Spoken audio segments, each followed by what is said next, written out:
श्री राम जय जय राम। श्री राम जय जय राम। श्री राम जय जय राम। श्री राम जय जय राम। श्री कृष्ण जय कृष्ण। श्री कृष्ण जय कृष्ण। श्री कृष्ण जय कृष्ण। श्री कृष्ण जय कृष्ण। आइए, आज मैं भगवान नाम का 2 क्षण के लिए संकीर्तन किया। अब विशेष कोई भूमिका में न जाकर, चूँकि संध्याकालीन बेला है, आप जानते हैं, विदित है, मैं कर्मा रोड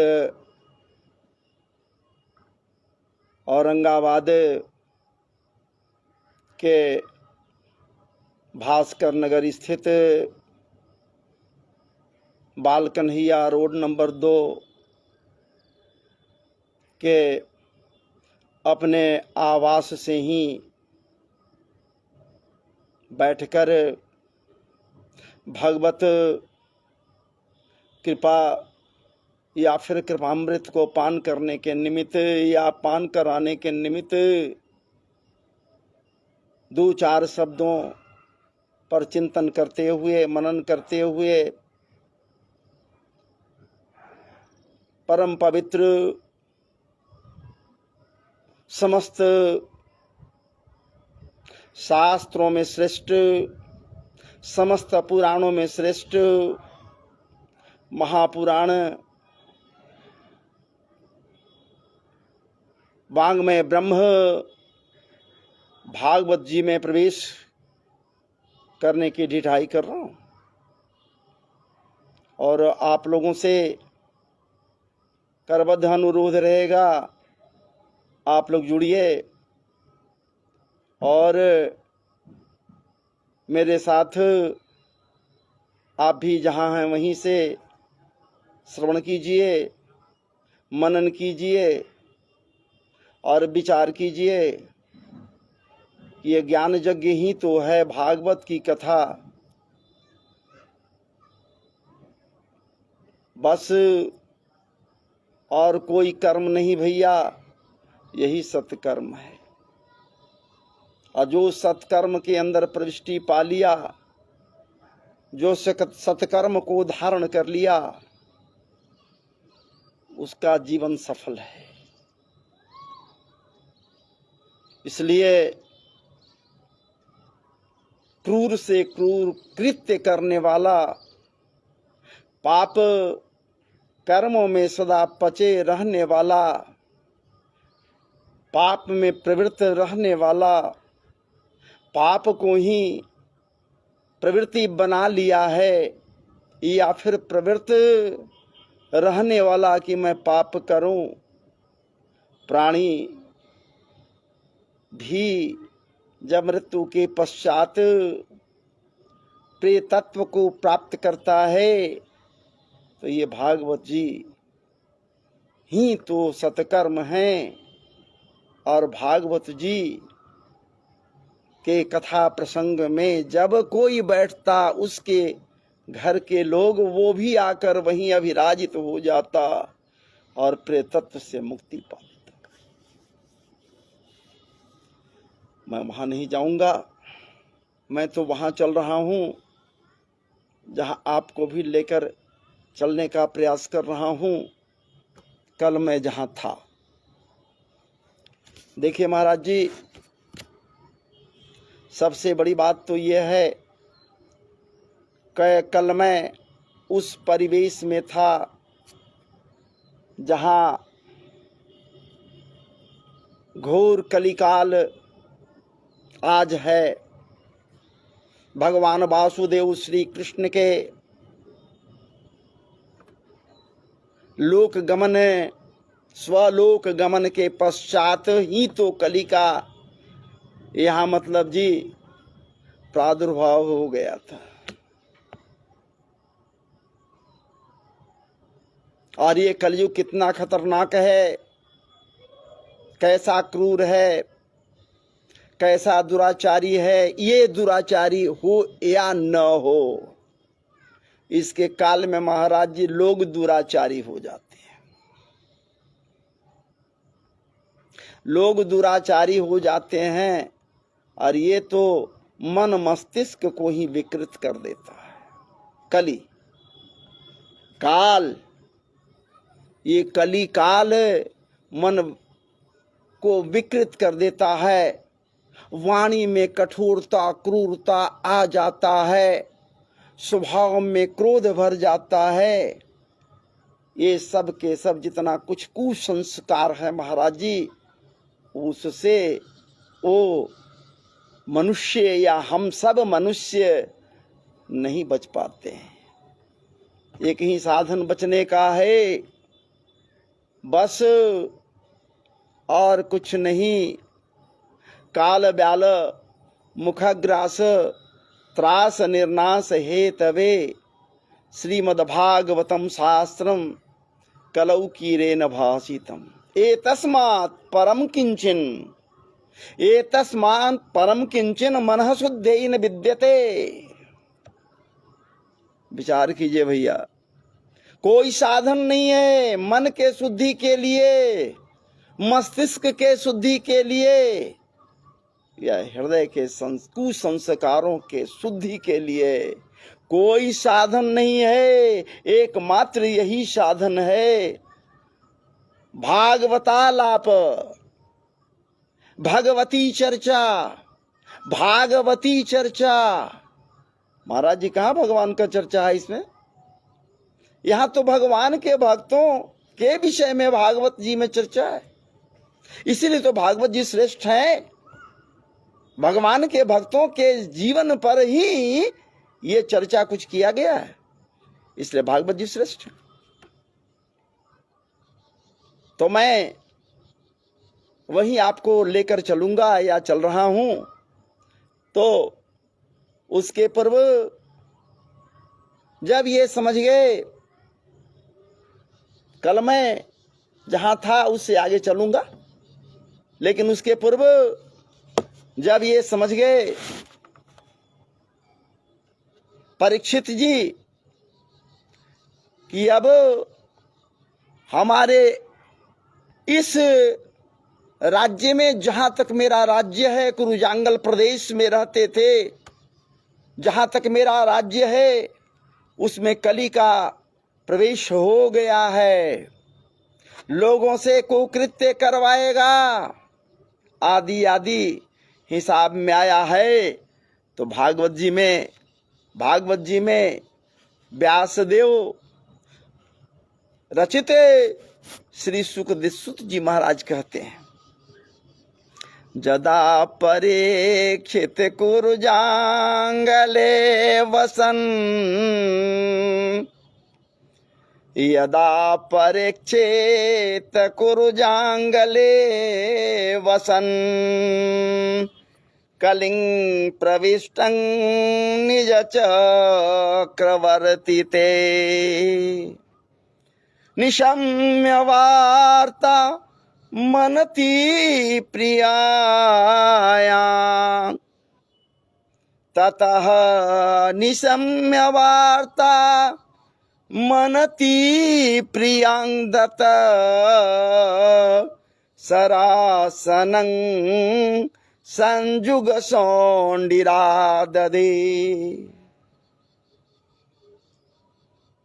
अपने धनुष बाण लेकर ये परीक्षित जी निकल पड़े, चूंकि इनको ये अवगत हो गया था, ये समझ गए थे, जान गए थे कि कली का प्रवेश हो गया है। भगवान के जाने के बाद क्या इनको ये नहीं पता है कि सतयुग, त्रेता, द्वापर, इसके बाद कली, और कली में स्वयं है। ये तय प्राय था कि भगवान के लीलाधाम, अपने गोलोक धाम जाने के साथ ही कली का यहां प्रवेश हो जाएगा। परीक्षित जी जान रहे हैं। सरासन लिए, धनुष लिए, बाण लिए, तरकस कसे, तुणीर लिए, आयुध से पूरी तरह से सजकर, खड़ग लिए, ढाल लिए महाराज जी, और लेकर ये भ्रमण के लिए निकल पड़े। भ्रमण के लिए निकल पड़े, ये देखने के लिए निकल पड़े कि हमारे साम्राज्य में, हमारे राज्य में लोगों के साथ क्या हो रहा है, क्या गति उनकी हो रही है, कैसे रह रहे हैं, क्या खा रहे हैं, क्या पी रहे हैं, क्या पहन रहे हैं, उनका कर्म कैसा है, कुकर्म की ओर बढ़ रहे हैं, सुकर्म की ओर बढ़ रहे हैं, किसी के द्वारा प्रताड़ित हो रहे हैं, कोई प्रताड़ना इनको दे रहा है, या फिर सुख पूर्वक जीवन व्यतीत कर रहे हैं, भागवत लीला चर्चा का गान करते रह रहे हैं। आज के राजाओं के ऐसा नहीं महाराज जी, आज के राजाओं के ऐसा नहीं महाराज जी कि अंधेर नगरी चौपट राजा अटके सिर भाजी अटके सिर खाजा। आज के राजाओं ऐसा नहीं, कह दिया बस उसी को सब कुछ मान लिया और उसी पर दंड विधान कर दिया। नहीं, वो स्वयं निरीक्षण करते थे। उस समय जितने राजा लोग थे अपने प्रजा को पुत्र समान समझते थे, संतान समझते थे, और संतान समझते हुए उनके रक्षार्थ, उनकी रक्षार्थ ये भ्रमण करते थे राज्य में। आज के राजा क्या करते हैं भाई? आज के राजा लोग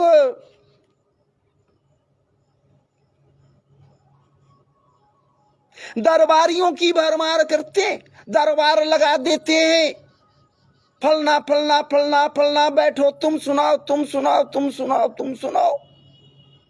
कोई कुछ कहा, कोई कुछ कहा, कोई कुछ कहा, कोई कुछ कहा, जो कहने वाला आया है उसे बुलाओ। यही हम दरबार में पूछेंगे, स्वयं भ्रमण नहीं करेंगे। विक्रमादित्य की बात की जाए, स्वयं भ्रमण करते थे। अरे परीक्षित भ्रमण में ही तो निकले हैं, अपना समूल समाप्त कर दिए ये परीक्षित राजा। दिग्विजय करना मतलब क्या? ये भ्रमण करने गए हैं।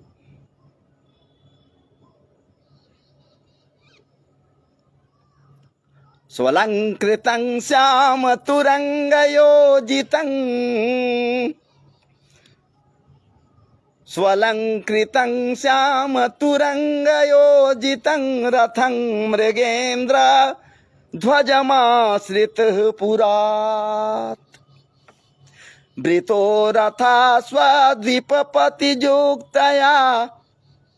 वृतो रथा स्वद्वीपपतियुक्तया, स्वसेनया दिग्विजयाय निर्गतः। उस दिग्विजय यात्रा में महाराज जी जो ये देखे, वो देखने के बाद आश्चर्यचकित हो गए। क्रोध इनके सीमा से पार कर गई, क्रोधित हो गए, क्रोधित हो गए, और बेचैन हो गए। हमारे परम पूज्य गौ माता हैं, वृषभ देव हैं, और उनके साथ कोई कुकृत्य कर रहा है, डंटे बरसा रहा है, और वृषभ देव मलमूत्र का त्याग कर रहे हैं। और मैया गौ माता अपने आंखों से अविरल अश्रुधारा प्रवाहित कर रही है। ये सब देख लिए।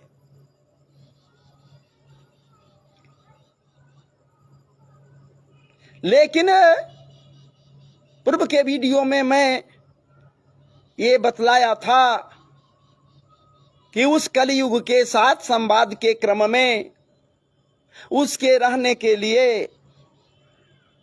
जो स्थान ये निहित किए महाराज जी, वो स्थान, पहला स्थान दिए द्यूत क्रीड़ा। द्यूत क्रीड़ा, इन्हें पता था कि ये द्यूत ही एक ऐसा खेल है, क्रीड़ा है, जहां संत का संतत्व भी समाप्त हो जाता है, संस्कारियों का सुसंस्कार भी समाप्त होता है, कुसंस्कारी लोग वहां होते हैं। जो हारता वो जीतने वाला उसका समूल ले लेता। एक संत जा रहे थे कहीं, देखिन कुछ लोगों का भीड़ है, कुछ लोग हैं और न निकट गए, देख रहे हैं कि 4-5 नीचे बैठे हैं, बिसात बिछा हुआ है और पासा है, वो पासे को उठा उठा कर लोग फेंक रहे हैं और दर्शक वृंद जो खड़े हैं तन्मय होकर देख रहे हैं, रह रह कर ताली बजा रहे हैं, जीत गया भाई, जीत गया कहते हुए उसके हौसला को बढ़ा रहे हैं। और दूसरा व्यक्ति जो हार रहा है वो मूड़ी लटकाकर, मुंह लटकाकर इन लोगों को देख रहा है, उदास है। तब तक संत से रहा नहीं गया, संत वहां पहुंच गए, कहन कि अरे मूर्खों, क्या कर रहे हो? जुआ खेल रहा है, द्यूत खेल रहा है, द्यूत में तुम सब के सब लगे हो, द्यूत कीड़ा में तुम लोग बैठे हुए हो, शर्म नहीं आती? बेशर्मी का हद पार कर दिया है, जुआ खेल रहा है। अरे इसका असर तेरे आने वाले संतान के ऊपर क्या पड़ेगा? अरे आज तुम जुआरी हो, तू कुसंस्कारी हो जाएगा तो कल तेरा बेटा, तेरा आने वाला पीढ़ी महाजुआरी हो जाएगा, महाजुआरी हो जाएगा। और जुआरी जो हो गया बर्बाद हो गया। जैसे जब बर्बाद कोई हो जाता है तो महायुद्ध का आह्वान भी हो जाता है। जैसे महाभारत काल में द्यूत क्रीड़ा में मस्त रहने के कारण ही सारी घटनाएं घटी, कई अक्षौहिणी सेनाएं नाश हो गए। कहा जाता है दुर्योधन के पास 11 अक्षौहिणी सेना था, समूल नाश, 3 बच गए, कोई तो नहीं बचा। इसलिए ये महायुद्ध या फिर महा खराब खेल है, जिस खेल में तुम सब के सब रमे हुए हो, द्यूत कीड़ा कर रहे हो, कह रहे हो कि हम द्यूत कर रहे हैं, जुआ खेल रहे हैं, जानते नहीं हो ये कली का स्थान है। संत कह रहे हैं कि अरे इसी स्थान में राजा परीक्षित उस भयंकर मुख वाले कलयुग को, जो ब्याल के समान मुख फाड़ता है और हर किसी को ग्रास बनाने के लिए दौड़ आ रहा है, दौड़ जाता है, उसको स्थान दे दी इन्हें कि जा तू द्यूत स्थान में जा। तो अरे मानवो संभल जा, संत साफ कह रहे हैं कि अरे मानवो संभल जा, द्यूत स्थान में भूल कर भी मत जा। यदि द्यूत स्थान में गया तो अपना सब कुछ हार जाएगा, तेरे पास कुछ नहीं बचेगा। जब तेरे पास कुछ नहीं बचेगा तो कंगाल हो जाएगा, कंगाल हो जाएगा, घर में क्लेश बढ़ेंगे, समाज में तुझे प्रतिष्ठा कोई नहीं देगा।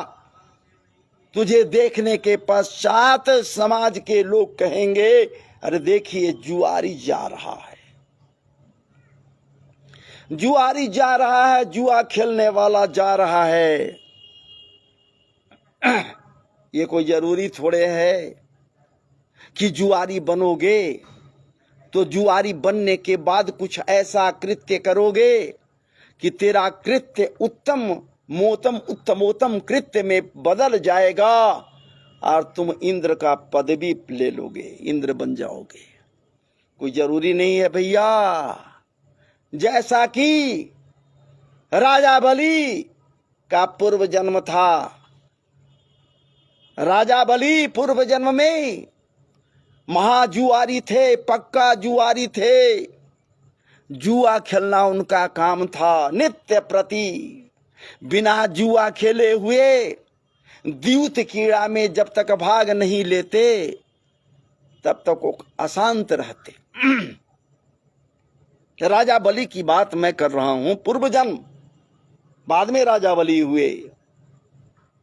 और उन धन संपत्तियों से जो वो जुआ में संचय करते, कुछ न कुछ बाजार में जाकर खरीदते और ले जाकर अपने प्रेयसी को दिया करते। घर में जाए ना जाए, घर के लोग भाड़ में जाए, घर के पत्नी भाड़ में जाए, पत्नी के लिए कोई चिंता नहीं है, परिवार के लिए, बाल बच्चे के लिए कोई चिंता नहीं है। जुआ खेलने वाले के साथ ही होता है, कोई चिंता अपने परिवार समाज के लिए नहीं होगा भैया।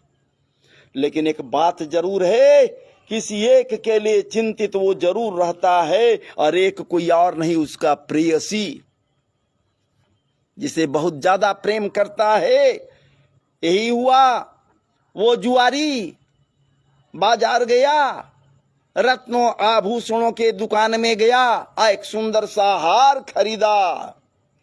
जो धन वो वहां जुआ में जीता था, उस धन से चला जा रहा था, दौड़ा हुआ। आज हमारी प्रेयसी, आज हमारी प्रियतमा प्रसन्न हो जाएगी। पत्नी नहीं भैया, प्रेयसी की बात मैं कर रहा हूं। प्रसन्न हो जाएगी, मुंह से लिपट जाएगी और खूब हमको प्रेम करेगी। ये हार जब मैं उसे जाकर पहनाऊंगा अपने हाथों से। लेकिन दौड़ा जा रहा है महाराज जी, मार्ग में ठेस लगा, नीचे गिर गया। ऐसा लगे कि अब प्राण इसका निकल जाएगा। इधर उधर देख रहा है तो देख रहा है कि बगल में भोलेनाथ का, भूत भावन भोलेनाथ का लिंग है, जो कभी स्थापित कोई किया होगा। लिंग है, कुछ दूरी पर है। विचार किया जुआरी, मेरे मृत्यु परांत न जाने कोई न कोई तो इस हार को लेकर चला जाएगा, क्या करेगा कोई ठीक नहीं है। अभी मेरे शरीर में प्राण है, ठीक है, मैं प्रेयसी को नहीं दे सकता, लेकिन इनको तो अर्पण कर सकता हूं। ये तो सबके प्रेम को प्रगाढ़ बनाने वाले हैं, भूत भावन भोलेनाथ हैं, जो कल्याणकारी हैं, शिव हैं। हो सकता है कि ये कल्याणकारी शिव, ये शिव अपने शिवत्व के प्रभाव से मुझे उत्तमोत्तम गति तो दे दें। ये विचारों परांत विचार करने एक बात तय है कि जब प्राण निकलने को होता है भैया, तो निश्चित रूप से उसकी वाणी बदल जाती है, उसका विचार बदल जाता है, उसका स्वभाव बदल जाता है, उसका मन बदल जाता है। लेकिन मुख से कभी राम शब्द नहीं आता। और इसके मुख से क्या बात है, भोलेनाथ के लिंग को साक्षात उसी जगह देख रहा है। घिसटता हुआ गया और उस हार को भोलेनाथ को पहना दिया। उसी समय इसका प्राण निकल गया। जब ये जमराज के दरबार में गया, चित्रगुप्त जी को आदेश हुआ कि देखिए इसका कर्मों का फल बताइए। चित्रगुप्त जी कहिन कि महाराज जी से बड़ा पापी तो और कोई संसार में था ही नहीं। ये महापापी महापातक था, तो फिर देख क्या रहे हैं, पातक को जो दंड दिया जाता है, पातकी को जो दंड दिया जाता है, दंड का जो विधान है इसके साथ हो और घोर नरक में डाल दिया जाए। आदेश तो दे दी जमराज। तब तक चित्रगुप्त जी महाराज कहते हैं कि महाराज जी सुन लीजिए, क्षण मात्र के लिए सुन लीजिए, एक और कृत्य ये किया है, ये पाप है अथवा पुण्य है, अब आप उस पर विचार कीजिए। बोलिए। बस ये घटना जो घटी थी, हार वाली घटना, कि ये जीता हुआ माल से, धन से खरीद लिया हार, प्रेयसी तक नहीं पहुंच पाया, बीच में मृत्यु देवी से घेर ली, यहां चला आया। लेकिन मृत्यु देवी के घेरने के पहले, मृत्यु के पूर्व, ये हार को भोलेनाथ के लिंग के में पहना दिया, डाल दिया, अर्पण कर दिया। अब बताइए, आप ही विचार कीजिए, ये किया है बस अपने जीवन में और कहीं कुछ नहीं, इसका सब जय जय श्री राधे राधे। धर्मराज कहिन कि अब क्या देख रहे हो, तब तो इसके साथ अन्याय नहीं होगा, न्याय होगा। ऐसे तो न्याय ही यहाँ होता है, अन्याय किसी के साथ नहीं होता है। चलो मैं बतलाता हूं। एक महान कृत्य किया, उत्तमोत्तम कृत्य किया है, इसलिए ऐ जुआरी, संबोधन यही हो रहा है वहां भी। ये बता कौन सा फल भोगेगा। एक अच्छा फल है जिसमें अच्छा तुमको फल, बहुत अच्छा फल मिलेगा। आज जिंदगी भर जो गलत कृत्य किया है उसमें तुझे फल जो मिलेगा वो नरक मिलेगा। न जाने कितने दिनों तक नरक में पचोगे। हमें बता दे तेरे साथ क्या किया जाए, तू कौन सा फल भोगेगा पहले, उत्तमोत्तम फल लेगा या घोर नरक में जाएगा। बड़ा तीव्र गति बुद्धि का था ये जुआरी, जुआ खेलने वाला था ना महाराज जी। तो जुआ खेलने वाला कोई मंद बुद्धि का जुआ नहीं खेल पाएगा, ये तीव्र बुद्धि का था। ये कहा, सोचा विचार किया कि अगर मैं चला गया पाप के फल को भोगने के लिए, पाप न जाने कितने दिनों से मैं कर रहा था, अगर मैं चला गया पाप के फल को भोगने के लिए तो न जाने कितने दिनों तक नरक का वासी बनना पड़ेगा। न जाने कब तक मांस पीव आदि आदि से भरा हुआ, वो रक्त आदि से भरा हुआ सड़ांध से युक्त नरक में मुझे रहना पड़ेगा।